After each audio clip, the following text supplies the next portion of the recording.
I think that changing your nutrition and eating right is more important and especially should be the starting point of a longevity promoting, health promoting lifestyle. Because fasting doesn't work well when you're not healthy and you're not eating healthy. It kind of like defeats the benefit of fasting if you go back to your unhealthy diet when you're done with it. Because animal products are also a food that's calorically dense, that doesn't contain phytochemicals and antioxidants.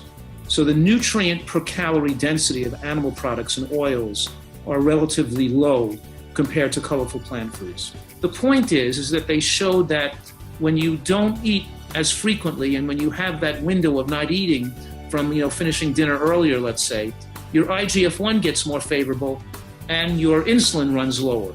Because you may eat some white rice or white potato, and the sugar that rushes into your bloodstream isn't the real cause of damage because the insulin pulls the sugar out of the bloodstream. But now the insulin stays there circulating for hours, and it's that excessive insulin load in response to the high sugar load that has a pro effect on aging and cellular replication and even promoting cancer.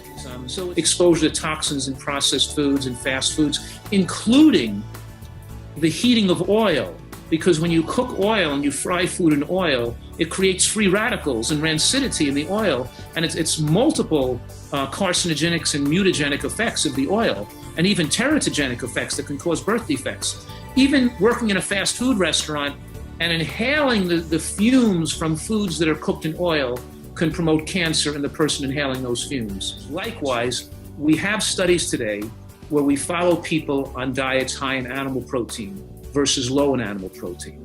And whenever we look at populations with many thousands of people followed for many, many years, we see that the excess animal protein, and as the animal protein goes up, we see more heart attack deaths and more cancer deaths and more overall mortality and more premature mortality in those people. So we really have to say that excess animal protein shortens life, and most likely that excess amount of life shortening starts to be seen very vividly as most humans cross over that 10% line and start to eat more than 10% of calories from animal protein.